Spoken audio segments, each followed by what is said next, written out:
الحمد لله رب العالمين، والصلاة والسلام على سيدنا محمد وعلى آله وصحبه أجمعين، أما بعد. فقد قال الله تعالى في القرآن العظيم والفرقان المجيد: فأعوذ بالله من الشيطان الرجيم، بسم الله الرحمن الرحيم: ويطعمون الطعام على حبه مسكينا ويتيما وأسيرا إنما نطعمكم لوجه الله لا نريد منكم جزاء ولا شكورا. صدق الله العلي العظيم. சர்வ புகழும் புகழ்ச்சியும் ஏக வல்லோனாகிய அல்லாஹ்வுக்கே உரித்தாகட்டுமாக. சாந்தியும் சமாதானமும் கண்மணி நாயகம் ஸல்லல்லாஹு அலைஹி வஸல்லம் அவர்கள் மீதும் அவர்களது அடிச்சுவற்றை அடிவர்களாக பின்பற்றிய சத்திய சஹாபாக்கள், தாபீன்கள், தபஅ தாபீன்கள், நாதாக்கள், நல்லோர்கள், வலிமார்கள், குறிப்பாக நம் அனைவரும் மீதும் அல்லாஹ்வுடைய சாந்தியும் சமாதானமும் என்றென்றும் குறைவின்றி நிறைவாக நிலவட்டுமாக. ஆமீன். அன்பு நிறைந்த அன்பு சகோதரர்களே, அல்லாஹ்வுடைய நல்லடியார்களே, பாசத்துக்குரிய தாய்மார்களே, சகோதர சகோதரிகளே, அல்லாஹ்வுடைய மாபெரும் கிருபையினால் 2 அத்தியாயங்கள் தராவீஹ் தொழுகையிலே ஓதி முடிக்கப்பட்டிருக்கிறது. ஒன்று சூரத்துல் பக்ரா, இன்னொன்று சூரத்து ஆல இம்ரான். அல்லாஹ் சுப்ஹானஹு வ தஆலா அருள்மறையாம் திருக்குர்ஆனை ஓதுவதற்கும் கேட்பதற்கும் அதன் பிரகாரம் அமல் செய்வதற்கும் அல்லாஹ் தஆலா நம் அனைவருக்கும் தௌஃபீக் செய்வானாக. அன்பு சகோதரர்களே, இன்றைய தினம் குர்ஆனில் இருந்து ஓதப்படக்கூடிய குர்ஆனுடைய வசனங்களில் இருந்து நாம் செய்திகளை பார்க்கவில்லை. மாறாக இன்றைய தினம் சூரத்தின் தலைவி அன்னை ஃபாத்திமா ரலியல்லாஹு தஆலா அன்ஹா அவர்கள் இன்றைய ரமலானுடைய பிறை 3 அன்றுதான் அவர்கள் வஃபாத்தானார்கள். ஜன்னத்துல் பக்கீ மன்னரையில் அவர்கள் அடக்கம் செய்யப்பட்டார்கள். எனவே அவர்கள் சம்பந்தமாக சில செய்திகளை படிப்பனையோடு நாம் பார்க்க இருக்கிறோம். ஃபாத்திமா ரலியல்லாஹு தஆலா அன்ஹா அவங்க மட்டும் இந்த ரமலான் மாசத்துல வஃபாத்தாகல. ஹதீஜா ரலியல்லாஹு தஆலா அன்ஹா அவர்கள் பிறை 10 அன்று அவர்கள் வஃபாத்தாகி இருக்கிறார்கள். அதை போன்று ஹஸரத் அலி ரலியல்லாஹு தஆலா அன்ஹு அவர்கள் ரமலான் பிறை 22 அவர்கள் வஃபாத்தாகி இருக்கிறார்கள். இப்படி ரமலானுடைய மாசத்திலே பல்வேறு சஹாபாக்கள் வஃபாத்தாகி இருந்தாலும் இன்றைய தினம் சுவனத்தின் தலைவி அன்னை ஃபாத்திமா ரலியல்லாஹு தஆலா அன்ஹா. சாதாரணமா பார்த்தீங்கன்னா இந்த ஃபாத்திமா அப்படிங்கிற பெயரு நம்ம எல்லாத்துக்கும் பிடிச்சமான ஒரு பெயர். வீட்டில் பெண் குழந்தை பிறந்துச்சுன்னா என்ன பேர் வைக்கிறோமோ இல்லையோ, முதல்ல என்ன பேர் வச்சிருவோம்? ஃபாத்திமான்னு பேர் வச்சிருவோம். அதுக்கப்புறம் ஏதாவது சேர்த்துக்கலாம். முதல்ல ஃபாத்திமான பேர் வச்சிருந்தா அப்படின்னு எல்லா வீடுகள்லையும் அந்த ஃபாத்திமா அப்படிங்கிற பெயர்ல ஒரு பிரியம் இருப்பதனால அந்த பெயர் மேல வைக்கிறது. சாதாரணமா பார்த்தீங்கன்னா இந்த பெயர் வைக்கிறதுல சமூகத்துல பெரிய ஒரு குழப்பம் இருக்கும். சில பேர் பார்த்தீங்கன்னா வந்து சொல்லுவாங்க, ஹஸரத் என் மக இப்பதான் கன்சீவ் ஆகியிருக்கிறாங்க, அதனால ஒரு பேரை சொல்லுங்க அப்படின்னு சொல்லுவாங்க. இப்பதாங்க இல்ல நாங்க தயாரிப்பா வைக்கணும், அதனால ஆம்பளை பேர் ஒரு 10, பொம்பளை பேர் ஒரு 10 சொல்லுங்க அப்படின்னு சொல்லுவாங்க. அதற்கு அதெல்லாம் பார்த்து எழுதி கொடுத்த உடனே அதோடு நிற்க மாட்டேன். அங்கிருந்து இன்னொரு இடத்துல போய் இன்னொரு அசத்துல ஒரு 10 பேர் கேட்பாங்க. இப்படி கேட்டு கேட்டு பார்த்தீங்கன்னா ஒரு 50 பேரை ரெடி பண்ணி வச்சிருப்பாங்க. 50 பேரை ரெடி பண்ணி வச்சு சரி குழந்தையெல்லாம் பிறந்தாச்சு பேர் வச்சிடலாம் அப்படின்னு வைக்கிற நேரத்தில் அசத்தெல்லாம் கூப்பிட்டாச்சு. எல்லா குடும்பத்துக்காரங்களும் வந்தாச்சு. பேர் வைக்கிற நேரத்தில் பார்த்தீங்கன்னா இந்த 50 பேர்ல அப்புறம் ஒரு முடிவுக்கு வந்துருப்பாங்க. அப்புறம் ஒரே சலசலப்பா, இதை வைக்கலாமா, அது வைக்கலாமா, அது வைக்கலாமா. கடைசியில் அசரத்திலே சொல்லுவாங்க, நீங்களா ஒரு பேரை செலக்ஷன் பண்ணி சொல்லுங்க. ஹசரத் சரி இப்ராஹிம் வச்சிடலாமா? ஓ சரி இப்ராஹிம் வச்சிடலாம் அப்படின்னு முடிவு பண்ணி பேர் வைக்கிற நேரத்துல அந்த அத்தா வந்து சொல்லுவாரு, ஹசரத் வைக்கிறதா வைக்கிறீங்க, எங்க அத்தாவோட பேரை சேர்த்து வைங்க அப்படின்னு. சரி சேர்த்து வச்சு அதுக்கு என்ன பேரு? சையது முகமது அப்படின்னு. சையது முகமது இப்ராஹிம் ஓகேவா வச்சிடலாமா அப்படின்னு வைக்க போற நேரத்தில் உள்ள அடிப்படையில் சத்தம் வரும். ஏன் எங்க அத்தா பேரு சேர்த்து வச்சதா என்ன அப்படின்னு. சரி அதையும் சேர்த்து வச்சதா என்ன பேரு? பாஷா பாய். அப்ப சையது முகமது சையது முகமது இப்ராஹிம் பாஷா பாய் அப்படின்னு வச்சிருந்தாரு. எல்லாம் முடிவு பண்ணி பேர் வைக்கிற நேரத்துல சரி சொல்லி பேர் வச்ச அசத்தேன் செய்வாங்க அப்படின்னா பேர் வைப்பாங்க. சையது முகமது இப்ராஹிம் சுல்தான் பாதுஷா. உடனே அவங்க பேரு வீட்டுக்காரர் வந்து கேட்டார், அசரத்து சையது முகமது எங்க அக்கா பேர், பாதுஷா வந்து பாஷா என்பது அவங்க அக்கா பேர், இதெல்லாம் சுல்தான் இடையில வந்து இருக்குது, என்ன சுல்தான் அப்படின்னு அசத் சொன்னாரு, அது எங்க அக்கா பேர். பேர் வைக்கிற இடத்துல உங்க அக்கா பேரா எங்க அக்கா பேரா எல்லா பேரும் வச்சீங்கன்னா என்னதான் பேர் வைக்கிறது? அப்போ பேர் வைக்கிறது பார்த்தீங்கன்னா ஒரு பெரிய குழப்பமே இருக்கும். அது மட்டும் இல்லாம குழந்தைகளுக்கு பெயர் வைக்கக்கூடிய விஷயத்துல ரொம்ப கவனமாக இருக்கும். இஸ்லாமிய அடையாளத்தின் அடிப்படையில அந்த பெயர்கள் அமையும்.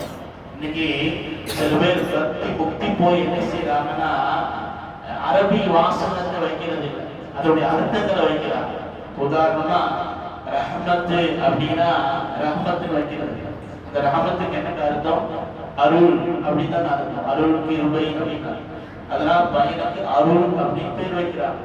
நம்ம சமூகத்துக்கு என்ன ஆகும் தெரியுங்களா? அதனால பல பிரச்சனைகள் ஏற்படும். அருள் அப்படின்னு பேர் வைக்கிறாங்க.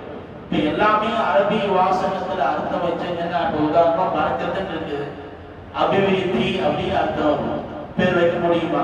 அபிவிருத்தி இங்க வா, அபிவிருத்தி இங்க போ அப்படின்னு சொல்ல முடியுமா? இலங்கையில ஒருத்தர் என்ன செஞ்சார் அப்படின்னா அப்துல் காதிர் அப்படிங்கிற பெயரை, அப்துல் காதிர்னா என்ன அர்த்தம்? காதிர்னா அல்லாஹ்வுடைய பெயர், காதிர்னா சக்தி உடையவன் அப்படின்னு அர்த்தம். அப்ப சக்தி உடையவனுடைய அடிமை அப்படின்னு பேர் வச்சுட்டார். என்னாச்சு தெரியுமா? பெரிய ஆபத்து வந்துச்சு. அவரு அடையாளம் இல்லாத ஒரு இடத்துல தனிமையில மௌத்தா போயிட்டார். மௌத்தா போற பின்னாடி உடைய ஆதார் கார்டு எல்லாம் எடுத்து பார்த்தா அந்த பேர் தான் சக்தி உடையவனுடைய அடிமை அப்படின்னு இருக்கு. முஸ்லிமுடைய எந்த அடையாளமும் இல்லை. என்ன செஞ்சாலும் தெரியுமா? அவர் புதைக்கிறதுக்கு பதிலாக எரிச்சு. அப்போ முஸ்லிமுடைய அடையாளம் என்பது நம்முடைய பெயர்கள்ல ரொம்ப அவசியமானது. அப்ப பெயர்கள்ல நமக்கு ரொம்ப பிடிச்சமான பெயர் என்பது பெண் குழந்தைக்கு நாம் பெயர் வைக்கிற பொழுது ஃபாத்திமா என்று வைக்கிறோம். ஏன் அப்படி வைக்கிறோம் அப்படின்னா நமக்கு நபிகள் நாயகம் ஸல்லல்லாஹு அலைஹி வஸல்லம் அவர்கள் மீது இருக்கக்கூடிய அந்த பிரியம், நபியுடைய பிரியம், நபியுடைய குடும்பத்தார் மீது அந்த பிரியம். ஸல்லல்லாஹு அலைஹி வஸல்லம் சொல்வார்கள், ஃபாத்திமா கிதாத்து கபினி, ஃபாத்திமா என் ஈரல் துண்டு என்று வரைவார்கள் ஸல்லல்லாஹு அலைஹி வஸல்லம்.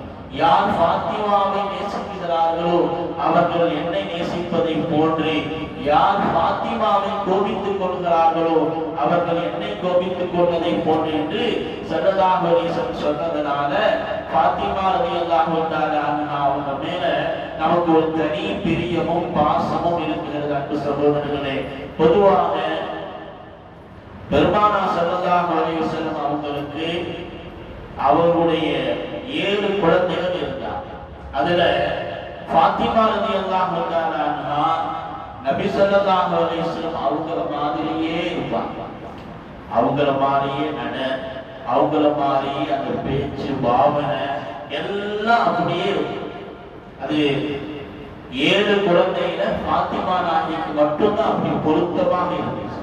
இன்னைக்கு நம்ம குழந்தைகளை பார்க்கிறோமா இல்லையா? அக்கா மாதிரியே பேசுவான், அக்கா மாதிரியே சிரிக்கிறான்னு சொல்றோமா இல்லையா? அந்த மாதிரி ஃபாத்திமா ரலியல்லாஹு தஆலா அவங்களுக்கு மட்டும் அது பொருத்தமாக இருந்தது. அவங்க நடந்து போனாங்க அப்படின்னா ரசூலுல்லாஹி ஸல்லல்லாஹு அலைஹி வஸல்லம் அவங்க நடந்து போற மாதிரியே அதனால என்னாச்சுன்னா பிற்காலத்துல பெருமான ஸல்லல்லாஹு அலைஹி வஸல்லம் வஃபாத்தானதற்கு பிறகு நபியுடைய அந்த எண்ணத்திலேயே அழுதுகிட்டே இருந்தாங்க சஹாபா. அதனால சில நேரங்களில் ஃபாத்திமா ரலியல்லாஹு தஆலா நபியுடைய வஃபாத்துக்கு பிறகு அவங்க நடந்து போனாங்க அப்படின்னா இவங்க சஹாபாக்கள் என்ன செய்வாங்க அப்படின்னு ஒளிஞ்சிருந்து பார்ப்பாங்க. பெருமானாருடைய அந்த நடை போன்று இருக்கிறது என்று அதை பார்த்து நபியை அவங்க நினைவு கொள்வாங்க, அழுகுவாங்க சஹாபாக்கள். அந்த மாதிரி பெருமானாருடைய உடை, பாவனை, பேச்சு எல்லாம் ஒத்த இருந்தது ஃபாத்திமா ரலியல்லாஹு தஆலா அவங்களுக்கு மட்டும்தான்.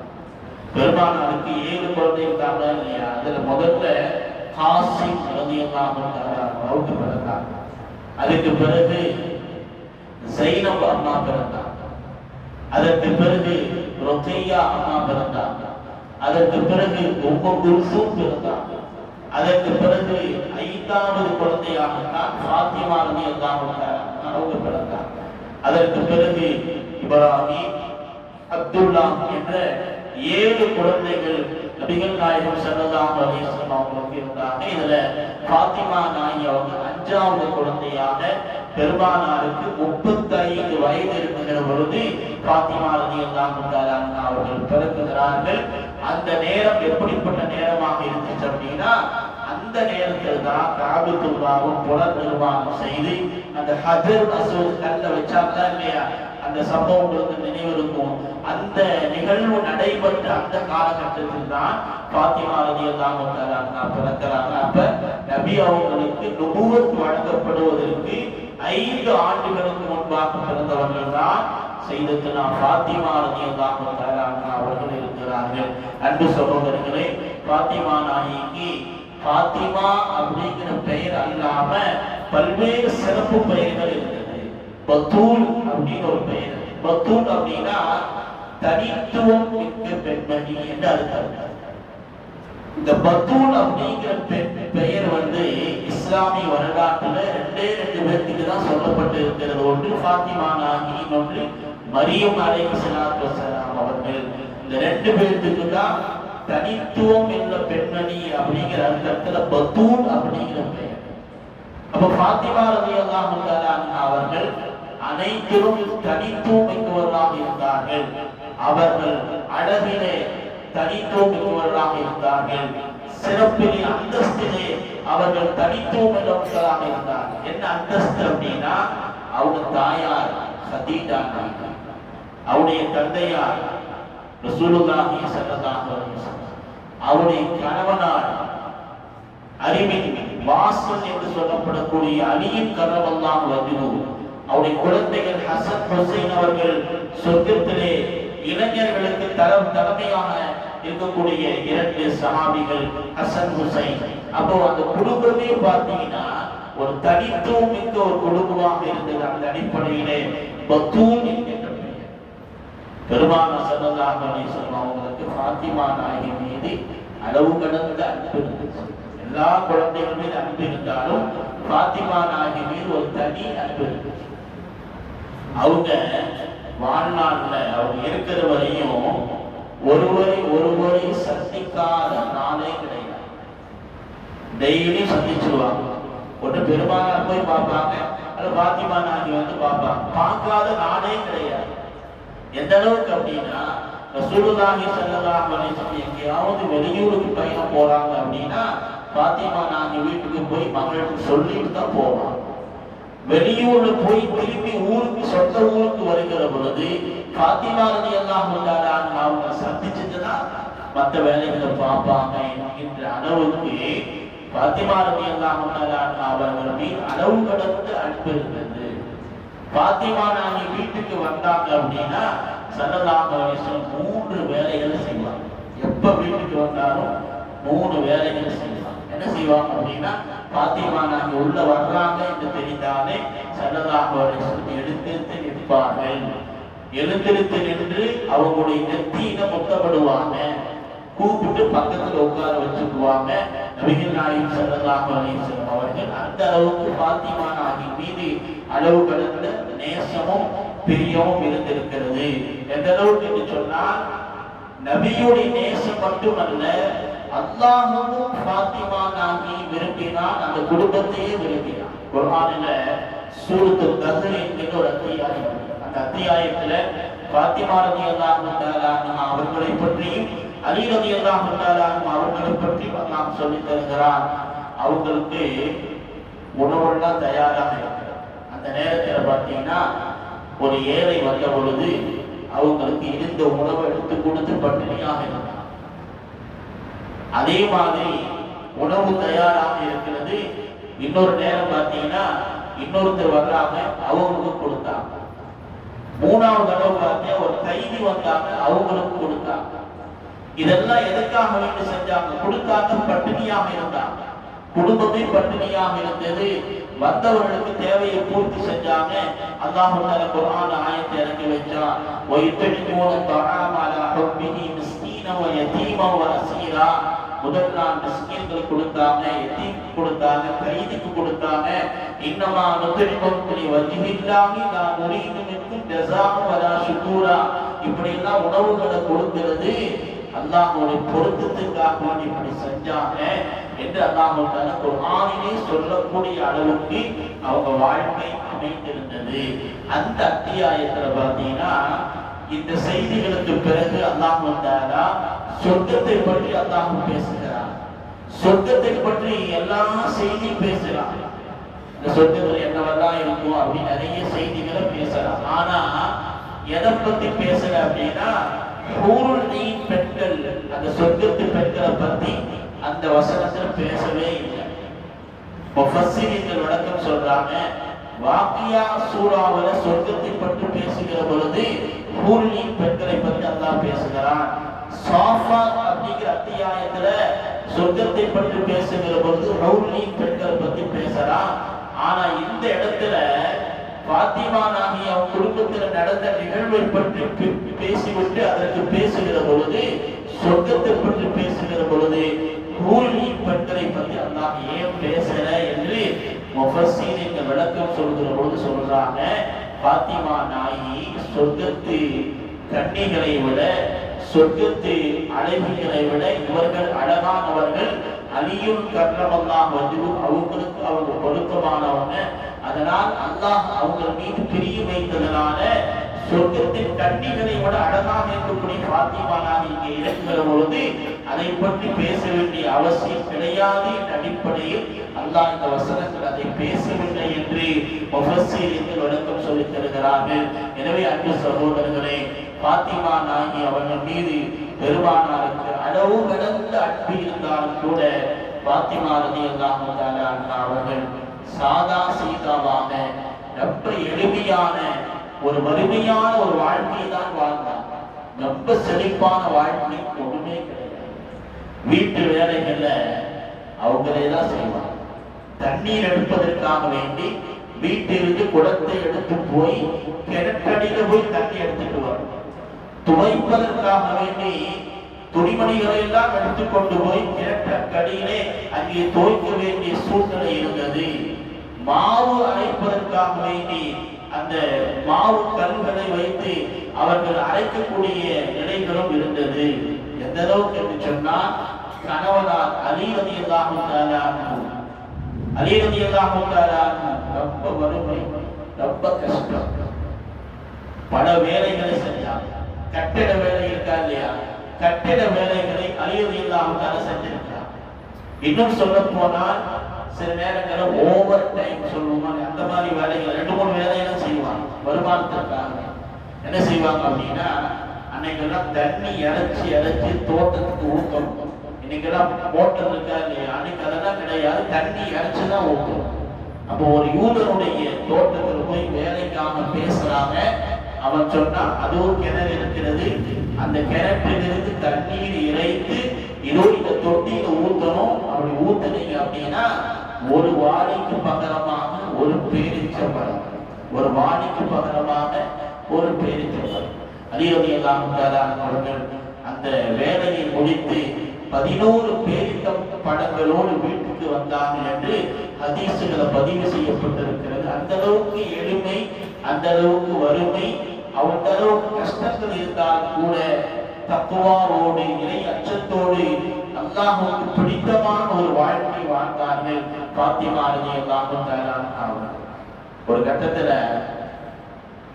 பெருமானாருடைய சமூகத்துக்கு நிறைய வேலைக்காரங்க வந்திருக்கிறாங்க அப்படிங்கிற செய்தி கிடைத்த பொழுது அலி ரலியல்லாஹு தஆலா சொன்னாங்க, போய் ஒரு வேலைக்காரன் யாராவது கூட்டிட்டு வந்தா உனக்கு துணையாக இருக்குமா இல்லையா அப்படின்னு அலி ரலியல்லாஹு தஆலா சொன்னாங்க.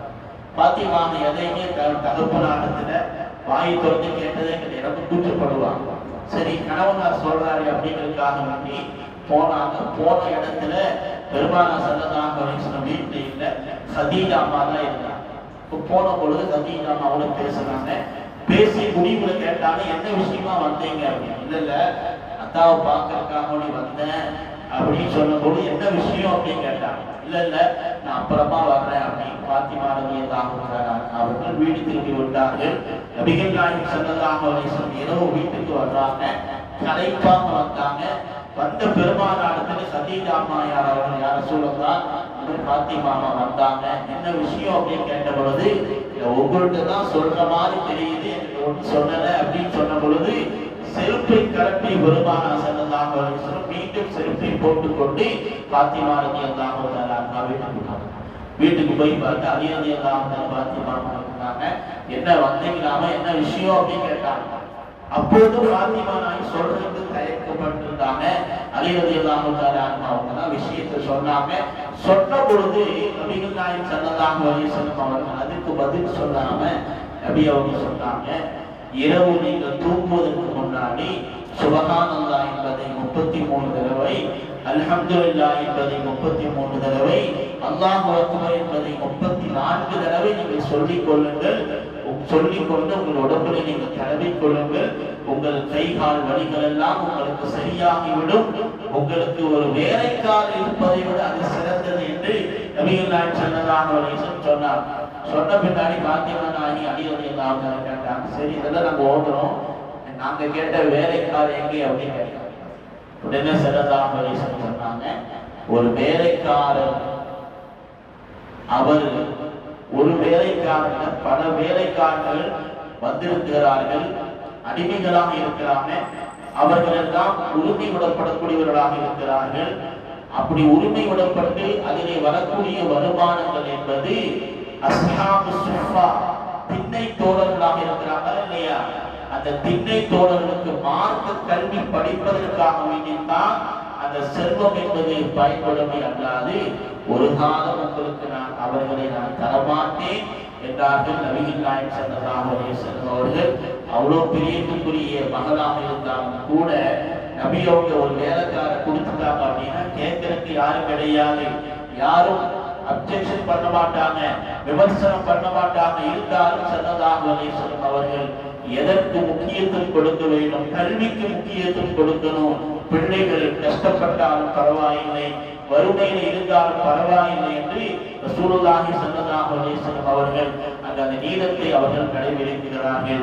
எனவே அன்பு சகோதரர்களே, பாத்திமா ரலியல்லாஹு தஆலா அவருடைய வாழ்க்கை என்பது நமக்கெல்லாம் ஒரு சிறந்த ஒரு படிப்பினை, பெண்கள் சமூகத்திற்கு ஒரு சிறந்த பாட புத்தகம் என்பது பாத்திமா ரலியல்லாஹு தஆலா வாழ்க்கை என்பது. எந்த அளவுக்கு அவங்க வெட்க உணர்வோடு இருந்தாங்க அப்படின்னா, எப்போது ஃபர்தா என்பது கடமையாக்கப்பட்டதோ, ஆயத்து இறங்கிச்சோ, சட்டம் வந்ததோ, அதற்கு பிறகு பாத்திமா நாயகி அவங்களை யாரும் எதுவும் பார்க்கவே முடியாது. அவங்க அல்லாஹ்வுக்கு துஆ செய்வாங்க, யா அல்லாஹ் என் கணவருக்கு என்னை அழகாக காமித்து விடு, பிறருடைய கண்களுக்கு என்னை கிழவியாக காமித்து விடு என்று, வயோதிக பெண்மணியாக என்னை காமித்து விடு என்று அல்லாஹ்வுக்கு துஆ செய்வாங்க. அந்த அளவுக்கு வெட்க உணர்வோடு நடந்து கொண்டார்கள் பாத்திமா ரலியல்லாஹு தஆலா அவர்கள். எந்த அளவுக்கு என்று சொன்னால் ஹதீஸ்கள் வருகிறது, நாளை மறுமை நாளிலே சொர்க்கத்திற்குள்ளாக பாத்திமா நாயகி உள்ளே நுழைகிற பொழுது அங்கே சொல்லப்படுமாம், சுவனத்தின் தலைவி பாத்திமா சொர்க்கத்திற்குள்ளாக வருகிறார்கள், எனவே நீங்கள் பார்வையை தாழ்த்திக் கொள்ளுங்கள் என்று சொல்லப்படும் என்றார்கள் நபிகள் நாயகம் ஸல்லல்லாஹு அலைஹி வஸல்லம் அவர்கள். அந்த அளவுக்கு வெட்க உணர்வு அவங்க வஃபாத்துடைய நேரத்திலும் அந்த வெட்க உணர்வு இருந்தது. 28 வயசிலே அவர்கள் வஃபாத்தானார்கள்.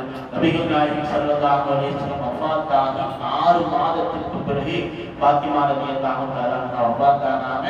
அதுவும் எப்படி வஃபாத்தானாங்க அப்படின்னா, வஃபாத்துடைய அந்த சக்கராத்துடைய நேரத்துல உம்மு ஐமன் ரலியல்லாஹு தஆலா அவங்க கூப்பிட்டு சொன்னாங்க, நான் ஒருவேளை வஃபாத் ஆயிட்டேன், மௌத் ஆயிட்டேன் அப்படின்னா தகவல் யாருக்கும் அதிகமாக சொல்லாதீங்க, இரவோடு இரவாக என்னை அடக்கம் செஞ்சிருங்க. அன்றைக்குள்ள காலத்துல பாத்தீங்கன்னா ஜனாசாவை ஒரு ஒரு சாதாரண ஒரு கட்டில வச்சு தூக்கிட்டு போவாங்க. சாதாரணமா எல்லாத்துக்கும் தெரியும்.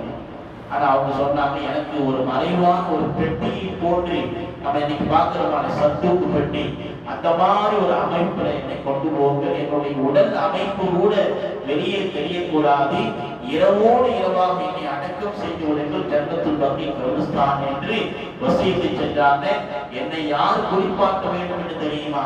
அஸ்மா ரலியல்லாஹு தஆலா அவங்க தான் என்னை குளிப்பாட்டணும் என்று சொன்ன பொழுது அப்படி சொன்னாங்க. வஃபாத்தானாங்க. அஸ்மா ரலியல்லாஹு தஆலா அவங்க தான் குளிப்பாட்டினாங்க. அலி ரலியல்லாஹு தஆலா தண்ணி எடுத்து கொடுத்துட்டே இருந்தாங்க. அஸ்மா ரலியல்லாஹு தஆலா குளிப்பாட்டினாங்க, கஃன் செஞ்சாங்க. கஃன் செய்து இரவோடு இரவாக ஜன்னத்துல் பக்கீ கபிரிஸ்தான் அடக்கம் செய்யப்பட்டாங்க. அன்றைக்கு பெரும் பெரும் சஹாபாக்கள் இருந்தாங்க. பெரும் பெரும் சஹாபாக்களுக்கு தகவல் சொல்லப்படல. அவங்க ஜனாசாவை கலந்து கொண்ட நபர்கள் எத்தனை பேர் என்று சொன்னால் வெறும் 36 நபர்கள் மட்டும்தான் கலந்து கொண்டார் என்று வரலாற்றிலே பதிவு செய்யப்பட்டிருக்கிறது சொன்னால், அன்பு சகோதரர்களை, அவ்வளவு பெரிய தக்குவாவாக இறை அச்சத்தோடு வெட்க உணர்வோடு வாழ்ந்த ஒரு மிகப்பெரிய சமூகத்துடைய ஒரு வெளிச்சம்தான் ஹஸரத் ஃபாத்திமா ரலியல்லாஹு தஆலா அவர்கள் தான் இன்றைய நேரத்தில் அவர்கள் வஃபாத்தாயிருக்கிறாங்க. ஜன்னத்துல் பக்கீல் அவர்கள் அடக்கம் செய்யப்பட்டிருக்கிறாங்க. அல்லாஹ் சுப்ஹானஹு வ தஆலா அவர்களோடு சொர்க்கத்தில் இருக்கக்கூடிய பாக்கியத்தை அல்லாஹ் தஆலா நம் அனைவருக்கும் தந்தருள்வானாக. வாஹிரு தஅவானா அல்ஹம்துலில்லாஹி ரப்பில் ஆலமீன். அஸ்ஸலாமு அலைக்கும் வரஹ்மத்துல்லாஹி வ பரகாத்துஹு.